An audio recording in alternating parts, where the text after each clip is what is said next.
Hey, this is Josh Hernandez, the writer, the host for Must Be Nice. I had the opportunity of interviewing Chris, the insurance guy.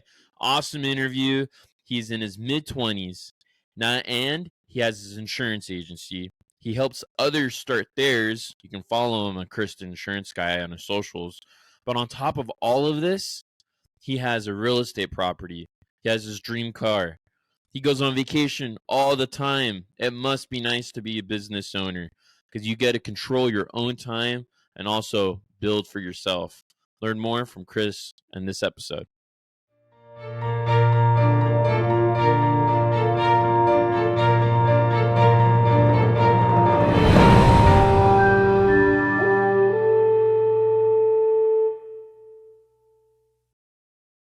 Hey, Chris, welcome to the Must Be Nice podcast. How's everything going, man? Dude, amazing. Happy to be here, man. Definitely, before we learn more about your business, Chris, I definitely just want to learn more about you. Just so you know, this entire podcast is more of a conversation at a cafe. Okay. Someone like you, before you had your business, probably had the opportunity to sit at a cafe and talk to a mentor or someone that was doing this. And, this is someone else's opportunity online to be able to hear that, right? Well, Chris, tell me about yourself. Who are you?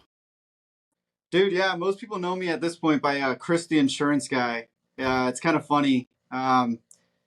It's gotten to the point where like I had a friend recently, like they were saying like, oh yeah, like Chris Costantini. They were talking to somebody who was like an acquaintance of an acquaintance, and then they were like, no, I don't. Who's that? Like they didn't know who I was, and then they said like, oh, is that Chris the insurance guy? Like they actually knew me by Chris the insurance guy, which I think is completely like insane at this point. Because so I'm Chris Costantini. I'm an insurance broker. That's my career, and yeah, man, I'm just trying to be the best version of myself I can possibly be every single day as a business owner, friend, brother, son, future husband to a beautiful woman that's out there somewhere in the world. And yeah, man, that's pretty much it. Yeah. Just running this business. Yeah. Did you come from anywhere special? Did you come from, a family that was, in the business? Where are you from? Yeah, no, I mean, as far as the business itself, no, I kind of, my parents, my mom is born and raised in Mexico. My dad is full Italian. So I'm half Mexican, half Italian, which is pretty dope. I really like both sides. The food and on both ends are really good. The cultures are pretty fun on both ends too. Very family oriented. So that's kind of how I grew up. Very family oriented. Great parents, great family, good upbringing. I don't have any like crazy story to tell you about just like I was going through a rough time growing up and like in the inner city and like struggles and stuff. Honestly, I grew up pretty middle class and yeah, man, it was a good childhood and I played a lot of soccer growing up, which I think has a lot to do with who I am now, with like discipline and also just like drive and whatnot. So yeah, that's pretty much it, man, in like a nutshell. And did you know any business owners that like inspired you to do this in your family? In the family, no, dude. It's funny. I have like my dad is he's an engineer, so satellite aerospace engineer. Worked for Boeing for 30 plus years, and very conservative. We had my great grandfather kind of he and my grandfather also like they came to the U.S. from Italy. That was like the whole kind of like American dream story that I do resonate with.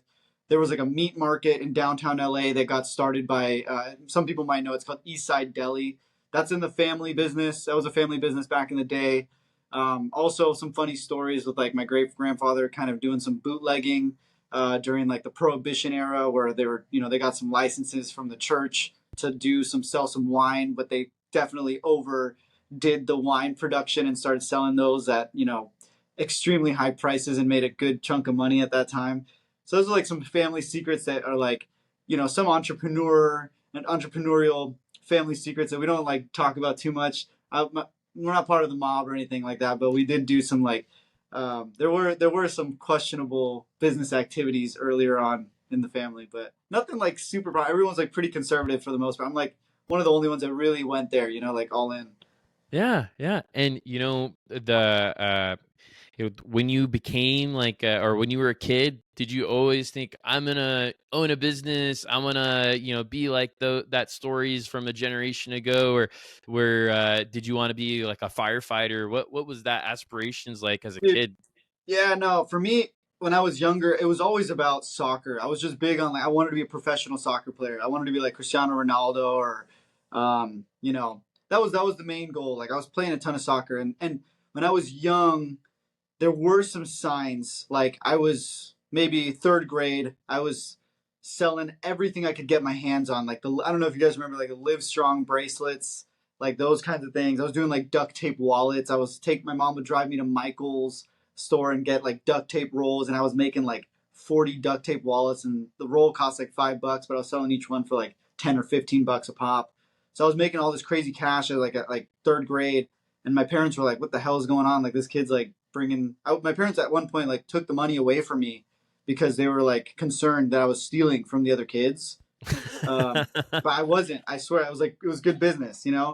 Um, so yeah, I didn't really ever know for sure I was gonna do anything like start my own business, but the signs were there. Yeah. And, your business now is an insurance agency, Yeah, right? And, correct. I definitely want to learn more about that. But, is it nice owning an insurance agency? Is it kind of the two-edged sword, or what's the benefits, man? Yeah, yeah. I mean, no, it's a two-edged sword for sure. There's some great benefits because it is extremely stable. It's a great business to run. Everybody needs insurance, which is awesome. Um, so in that sense, it's a good business. But it is.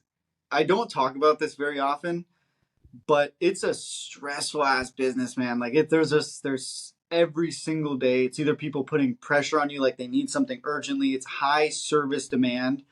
um, People need, especially because we do a lot of commercial insurance. So businesses depend on us for lending requirements. Like they need to go through certain approvals, and they need the insurance certificates, and it's kind of a high pressure thing.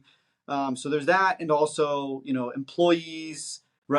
Managing employees. My role has shifted quite a bit. So it's a very stressful business, actually. Yeah. It also is people call you for or when something really bad does happen, like that's when people are calling us. So yeah, there's that too. Like we're getting the calls when people are crashing or houses on fire and like those kinds of things. Yeah. So but it's a good business ultimately, and it's good money too, so can't Yeah. complain. But I see you on social media, right? You do travel and get some other Oh yeah. benefits, right? I know you've hit some milestones too. I'm a big Tesla guy myself. You also have Yeah, one. So, like, what have been I some of the love Tesla. benefits of being a business owner? Yeah, I mean no, those okay, so those are the beauties of it too. So um as the IRS knows, a lot of these things are business expenses. So traveling for business purposes to meet with clients, and uh, you know, writing off the mileage on the vehicles, and most things food wise tend to kind of fall into business meetings a lot of times. So that's one of the major benefits of running a business is and I think this is a big hack for a lot of people out there. Like you should definitely, even if you run a little like side business, create an entity of some sort, because you can use the actual revenue. It doesn't always have to be net income. You can use revenue to basically live your life. Your life is kind of funded by your business, which is pretty awesome. And ultimately, if you do things right and obviously do it by the books and the IRS tax codes, um, you can write them off. So, yeah, you can live off of a lot of yeah, I mean, you can travel wherever you want, buy nice cars, like buy nice watches, clothes, and whatever. But it's pretty cool. Yeah. In that sense, I really enjoy the business activity. Yeah. Yeah, man, that's awesome. And was there a specific milestone that I'm a business owner, I'm gonna hit this, that you've really celebrated? I Because I think, bet there's the multi-million dollar mansions, right, that are going to come very shortly. But what about so far? And how long have you been in business? yeah, so we've been in business for 5 years. I started the business in 2018. One thing about insurance is it's an extremely slow business. It's not like the tech or these like crypto businesses like you get rich overnight. Like it's been a very slow process to get here. So like when I think back in like milestones, I almost like can't even think of anything that I was oh hell yeah, like that was huge. Because it all just felt very progressional, I guess. Like it just felt like it was constantly like, okay, now we're at half a million, now we're at a million. Like, so I guess the big thing was breaking $1 million in sales. Like that was pretty cool. Um, that was probably the biggest accomplishment. And then um, that happened in like year 3 or 4, like last year or the year before that.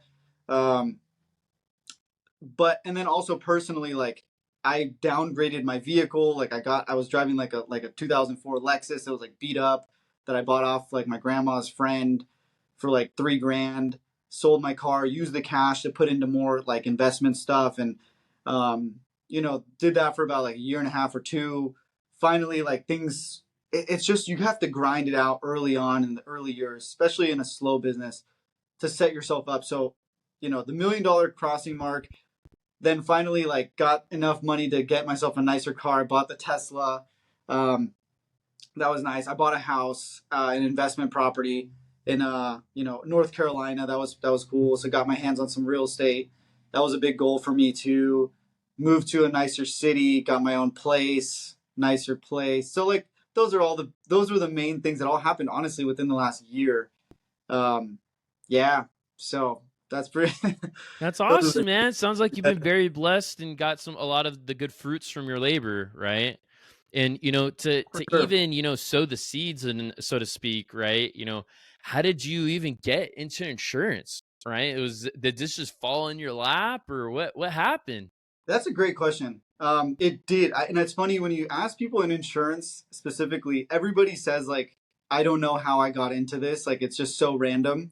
Um, I got, I was like 18 years old. I was working. I was fresh out of high school. I was just started college, and I was just looking for any type of legit job. I wasn't trying to do some like, you know, basic, college internship or anything. I wanted like a real like corporate. I want something that's legit. I reached out to a buddy and I was like, "Hey man, like, what are you doing for work this summer?" I always saw he had like a lot of cash on him all the time, and I was just like, "Okay, this guy's making money doing something." And he's like, he was one of my best friends when I was in like second grade, and he said, "Reach out to him." He's like, "You speak Spanish, right?" And I was like, "Yeah, yeah, yeah. Like I speak Spanish." And he said, "Reach out to my dad, remind him of when we were kids and like how we were best friends, and like ask him for a job. He has a farmer's insurance agency." And I was like, "Sure, man." So I called up his dad. His name was Wayne. And I was like, "Hey, Wayne, like this is Chris, blah, blah, blah." And I was like, he's like, "Yeah, I'll give you a shot." I was like, "Cool, man." Gave me an interview, somehow trusted me as an 18. I was a wild kid even at 18 years old. I was still doing like wild stuff in college and like, you probably saw me back in the day, but yeah, man, he gave me a shot. I enjoyed it. It's a very people business, so insurance is cool. And so yeah, I just ran with it, man. Like I liked it, and I dove headfirst and said I'm gonna go deep into this instead of trying a million different things. I was like, I'm gonna triple down on insurance and just see where it goes.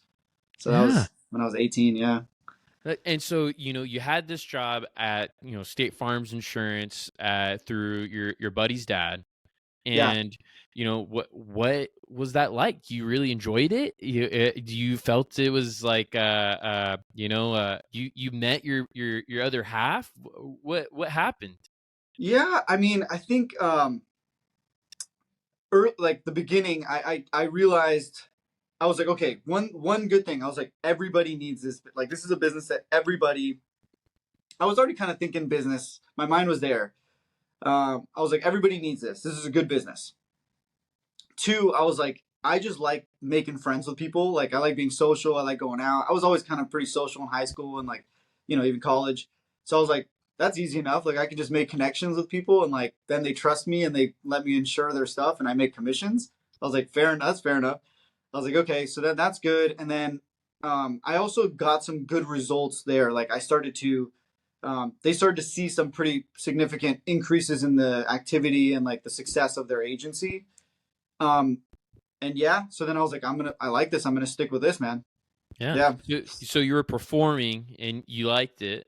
yeah, And, what came to, this position of, all right, I'm going to build my own book of business and go off on my own? Was it, I know you went to college, right? Was it something right. where it was just the right time? Or were you using college to give you extra skills that help you today? What was that like, going Uh, from being an employee to, well, being a business owner? yeah. Well, when I first started there, I didn't know that I was gonna start my own agency yet. I had no idea. It was a bit of a battle actually with my parents for a bit. I was just trying to drop out of college. Like I just said I want to just do insurance 100%. They were not down for that.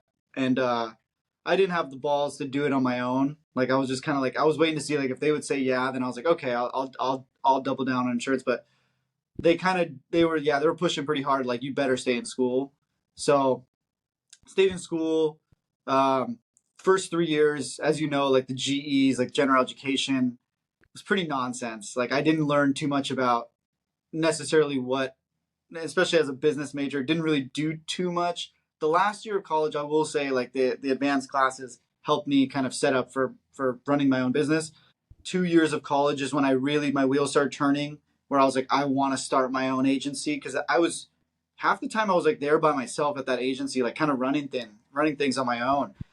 So I started to kind of think, I was like, dude, I could probably do this on my own if I could just set it up right.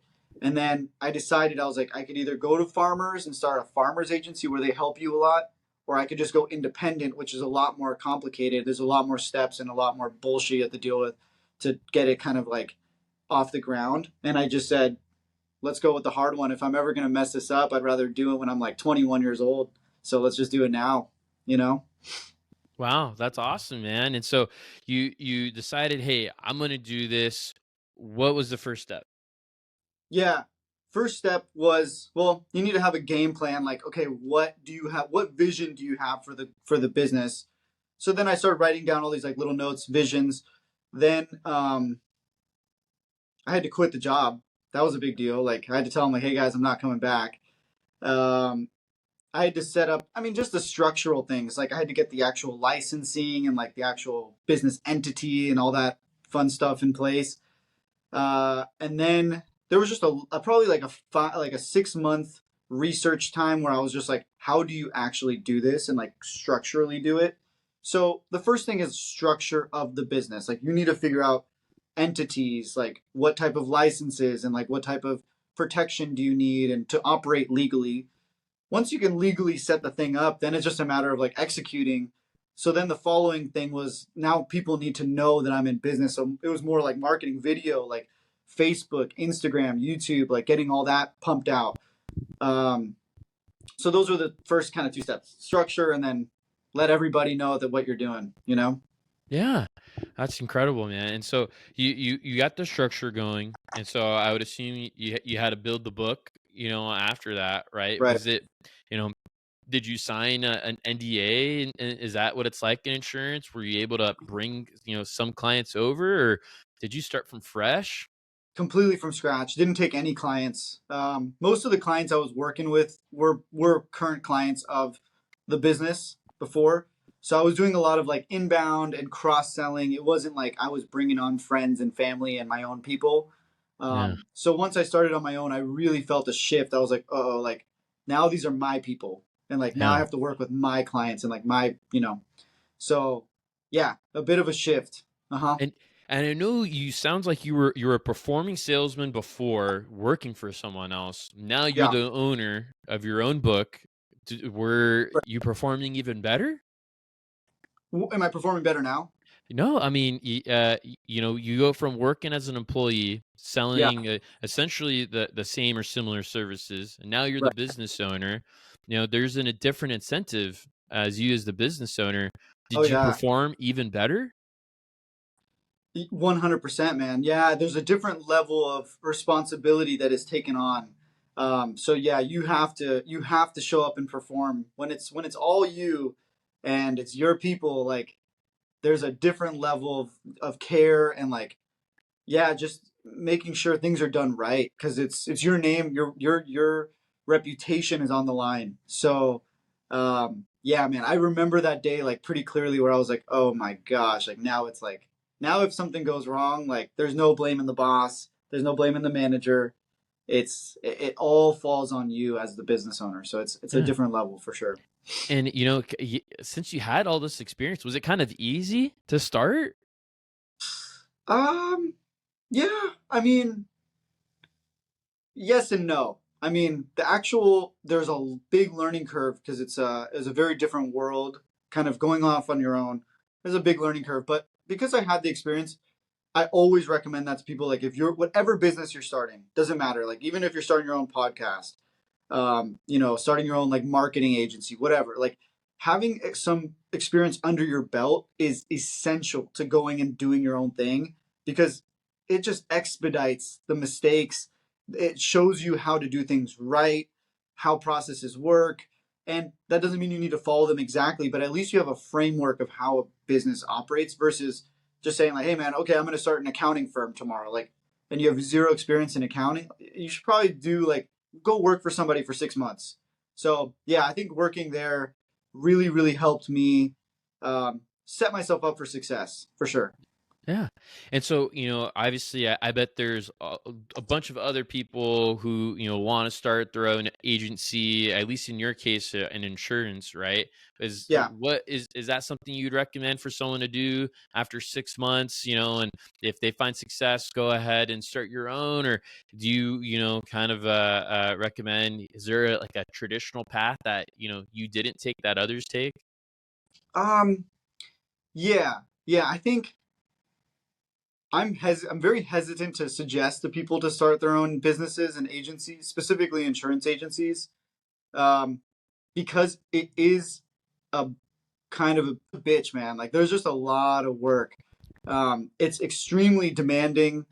Um, and especially in the early years, early months and years is going to be it's rough. Like I don't know if a lot of people like first off have the energy to do it, the time and energy, and also like the stomach to deal with some of the stuff cuz like when you're first getting going there's going to be mistakes that are made. Like there was times where people would call me and they would be screaming saying like, "Dude, what the hell happened to my insurance? Like are you complete like they would blow up on me like you're a piece of shit." Like they would go crazy on me.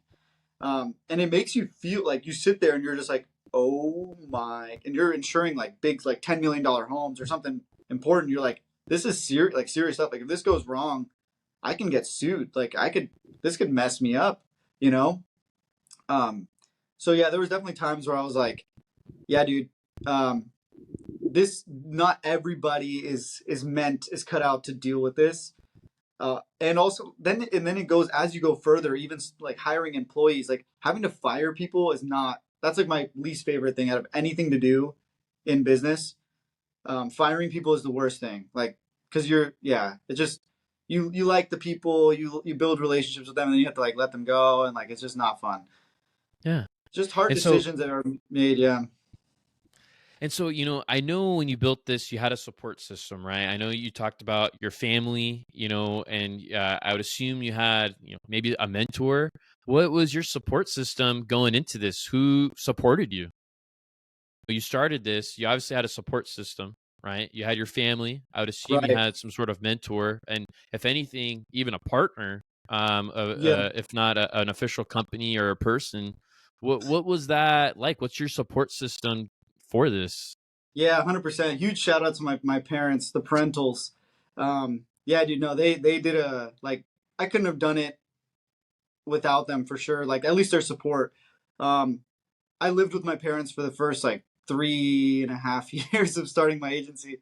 A bit embarrassing also when you're like meeting girls and you're like, hey, like oh, like let's go to your place. Go back to my parents' house. You can't go to stuff like that. So yeah, it was my parents as a support system is that was huge because it just really took that pressure off of me to pay rent, like just the basic needs, like even just coming home and having like a dinner cooked by my mom. I was like, this is amazing. I honestly if I could, I would probably just stay back there. It was just such a good setup. But yeah, there's that. And just their encouragement. They never really doubted me. They always kind of encouraged me, especially as a 21-year-old, for them to be like, okay, yeah, like go for it. Meanwhile, everyone else is making 80 to 100K straight out of college with good degrees and stuff. I mean, I actually went into the negative. Like I actually lost money the first year, not much, but like I lost a little bit. I lost maybe like $5,000 or $10,000, which is small in the grand scheme of it. But um, that I didn't have any partners business wise. Like I didn't have anybody who like came in as a partner. I always felt like I was like, I want 100% ownership of all this, and we'll see how it plays out. But I did have a mentor who I kind of came across. Actually, the funniest thing, he cold called me because he found one of my videos on YouTube or Facebook or something, and he was like, "Hey man, you're gonna really like this call." And I was like, "Yeah, sure. Like, what is it?" And he's like, I just want to send you some of our business that we can't write, because he was a State Farm agent. We're a broker, so we can do all the stuff they can't do. So he would send me the deals that they couldn't do. And he's like, "How fast can you get to my office?" And I was like, "I'll be there in 15 minutes." And he's like, "Okay." And showed up to his office. Great relationship. Now he's one of my best buddies. So just super super grateful for that phone call and him. But yeah, I think also you create your own luck. Like that was me putting out videos and trying to get myself out there in front of people. And he just happened to stumble upon across one of my videos, and it turned into an extremely fruitful relationship. So putting yourself out there is a big part of it too. Yeah. And so Yeah. when I know you started doing your videos, right? And I know you said Right. you're a broker. So my two questions are, do you resell anything or do you sell a specific service? Like, how does that work? And then, how did you get into, hey, I'm gonna be Chris the insurance guy online? Right. Right. Yeah. So the specific things that we do service wise, like we specifically, my focus is commercial insurance. Um, And and sorry, you said like what else do we like? Do we resell anything or do we? So yeah, you're a broker, right? So Right. what are you offering as that service to, Uh huh. the receiver, your customer? Yeah. Yeah. So as a broker, the main thing that we have to offer is that we're not tied to one company. We can shop multiple insurance carriers, finding the best option, and then also advising you on what is the right coverage for you, tailored to your situation. So we also understand your financial situation and offer and suggest the protection that we recommend. And in turn, we sell an insurance policy, and the company will pay us commission for bringing those policies to them. Um, the thing with the Christie Insurance guy is a little bit different in how that evolved. It started also with me making the videos. I posted all I knew was like, I need to get in front of people.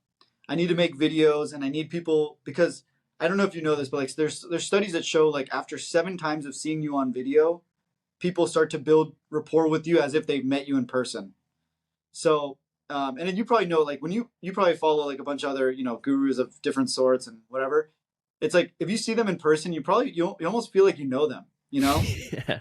and it's almost like you know way more about them. They don't even know who you are. It's weird, dude. Yeah, I thought about this the other day too. I was like, I forgot who it was, but anyways, like if I saw Gary Vee on the street, dude, I know everything about Gary Vee, Yeah, yeah. and he doesn't. You He know has his no. mentality. Yeah, exactly, dude. He has no idea who I am. So I was just like, all right, dude, I need to make videos and get in front of people and bring value of some sort. And all I knew was how to start an insurance agency. Like that's the only value I really could really bring to people. So I started making videos on like how to start an insurance agency. For about a year, they did nothing, and then finally, like some guy reposted it on another insurance website, and it kind of took off. And I started getting all these agents hitting me up, asking me to do consulting for them. Like they would pay me for my time to talk to me about how to start their own brokerage or agency. Um, and that's when I developed. I was like, okay, I can charge people to show them how to do this, like Chris the insurance guy, and it just like popped in my head one day, and I just did it. And then, yeah, that's pretty much it. Now it's like a funny little brand that random people recognize me from. So yeah. Well, and obviously, you've had the success. and we've talked about, some of these high stress situations, right, with customers.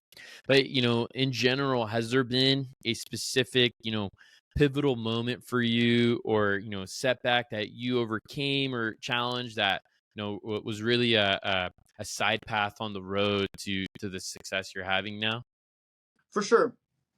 I think the biggest thing, um, the most memorable thing is like losing our number one client that we had that was bringing in the most revenue for the business. It was a pretty bad day. Um, we kind of found out like they every year. The thing about my business is that every year we have renewals that we need to earn the business of our customer at renewal. That's how we continue to get paid every single year with residual income. But we need to do service them and do a good job, and that's when they choose to renew with us. um, we lost our number one client. They chose to go with another broker, and it was simply because even though we came in with a better product, price, and overall just, I believe, service, they chose the other guy because he was like an expert. He was like an expert in that particular field of that genre of their business. Um, so that was honestly like a lot of people see like that and they're like, dude, that sucks. Like you lost all this money. I lost a big chunk of money, but it was probably one of the most valuable. Like I realized I can never let that happen again. So because of that experience, I started putting in processes, different procedures, and then also just reevaluated the way I go about servicing my own customers. So a massive loss, but it was like I think in the long run, like that's going to make us so much more money just because it was such a valuable lesson learned, and we got the client back this last year, so I'm pretty happy about that. So That's awesome, man. So yeah, obviously, they're choosing based off the person. The price didn't even matter, right? And they got back to you even afterwards. So you were able to prove to them that you are an expert. yeah. I mean that was the big thing. Yeah, you got to know it. Like there's a balance between you got to build rapport and be friends with people. Like that's not it. Like price isn't always it either. It's what value do you bring as an expert. So it's a combination of things, and I think that goes for every business. Like it's not just price. It's not always just about, hey, I like you. Price and I like you. Those are two big things, but like, are you confident in the product and the actual service itself? Those are three of the main things that I think are extremely important with any buying decision. So anything in sales, yeah. And so, speaking of sales, how does one build a book of business? Is it door knocking? Is it the old yellow pages, cold calling? What is business like nowadays to start an insurance agency and gain customers? Yeah, there's. I think the answer to me for me is all the above. Um, do everything. Like keep all those avenues open. I don't think you should just put all your eggs in one basket and let's just say door hangers or like cold calling or Facebook ads. Like there's all different avenues to get customers. I think you should keep them all open, and then I think you should prioritize the ROI and the value of each one in particular. So like there's certain ones that we heavily prioritize, and some of those being email marketing, text marketing. So actually getting like leads and then texting them. Um, there's social media presence, like that's a huge one.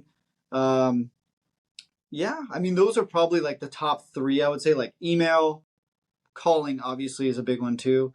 So calling, emailing, texting, like if you're doing outbound reach, because okay, think about this, Josh. Like everybody looks at you see every text that comes to your phone. Yeah, Like even the ones that are like these spam, like whatever, vote for senator, blah blah blah. Like you see that.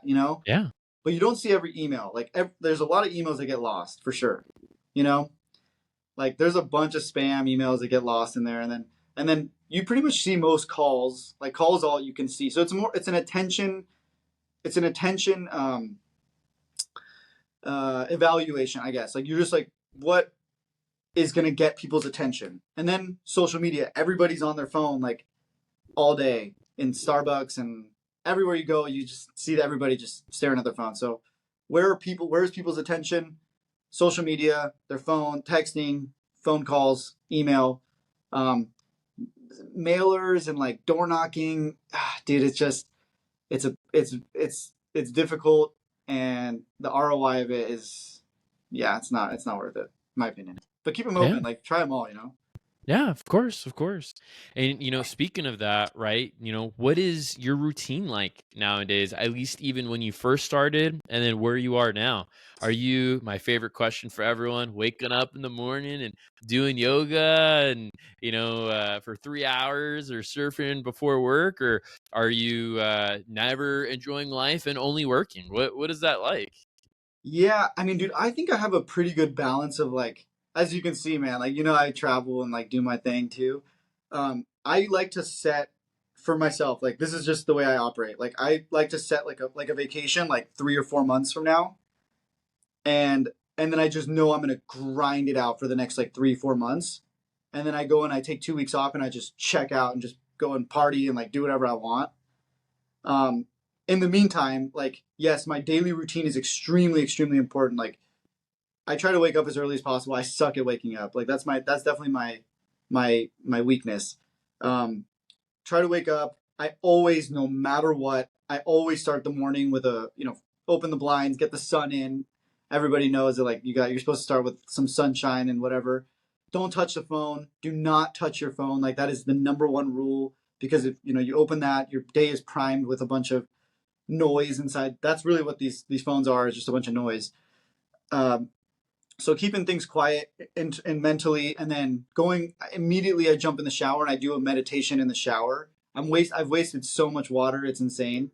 But yeah, dude, I always start with a good like 10 to 15 minute meditation. I sit in my shower, and every single day I think I've done that for like, it's got to be like 6 years, something like that. I've done it pretty consistently. um, and then yeah, then I kind of go through more so like just getting present, um, breathing, and then I think of like what I'm grateful for. I think just starting your day with some gratitude is pretty important, because in hindsight, like when you start to look at the big picture, um, there's life's not that bad, man. Like when you lose a big deal, like there's people that don't have like arms and legs, you know.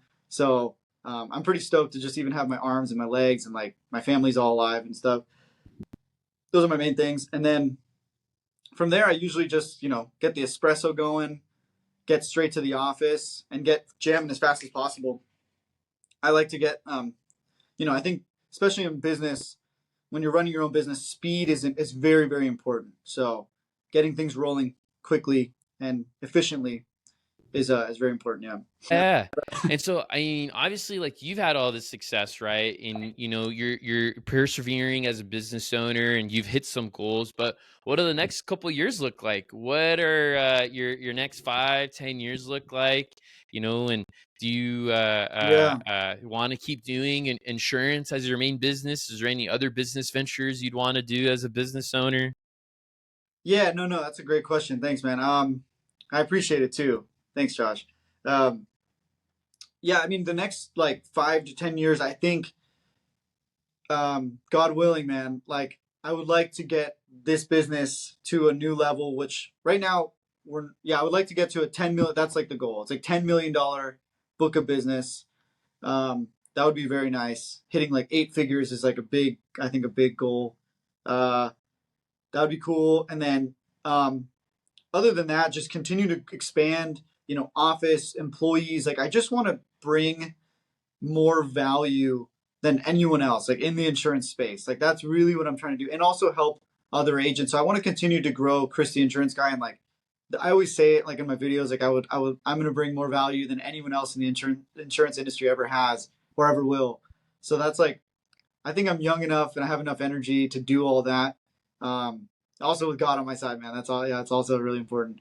Yeah. And And I yeah. have a question for you is, I feel like the future for everyone is, you have to have a personal brand, right? In the Yeah. digital age that we have, in you building your personal brand, has there Mhm. been any like recommendations or lessons learned that could help someone like me, or, anyone else listening? Yeah, I mean, right now, obviously, like the shorts are just the move. Like everybody's on the shorts, so being able to make content that you're doing at length and almost making content that can fit into a short. Like this could be a short right now, like just itself. A little like tips straight to the point, keeping things concise because everybody's attention spans are like dropping off, and especially younger generations. Like the way people are consuming is changing. So the short style content in fit in within the long form content. Um, is I think the important part. Also, just consistency. Like I think one thing I've done well over the last few years is just keeping it going. And I've heard other people say like, dude, you just keep making stuff, and it's just like that's what they've noticed is you just kind of keep showing up, just keep showing up, even when it feels like nothing's happening. Um, you never know when like the next video could be the one that like somebody calls you and says like, hey man, you like I want to send you all of our deals or something like that. Crazy stuff like that happens. So believing, and then yeah, just keeping a good pulse on the current state, bringing value or entertainment, um, and ideally both. Um, so that's probably my main pieces of advice when it comes to building a personal brand, and then just going all in, man. Like commit 100%. You know? So you got into insurance from Yeah, your friend, your buddy from high school, and his dad. yeah. What if you never made that call? Where would you be today? What would you be doing, Chris? Would you still be a business owner? Who knows, man? It's funny how life works. I don't know. I I think I would like to believe I would be doing something in business. I just feel I'm a competitive person at nature.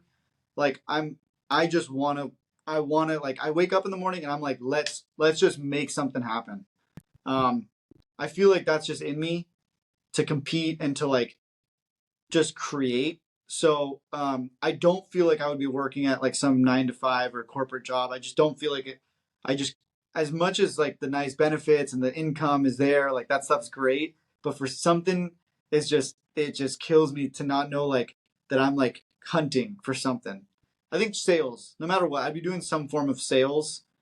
Um, but business owner, maybe like real estate. I would be maybe do something with like real estate.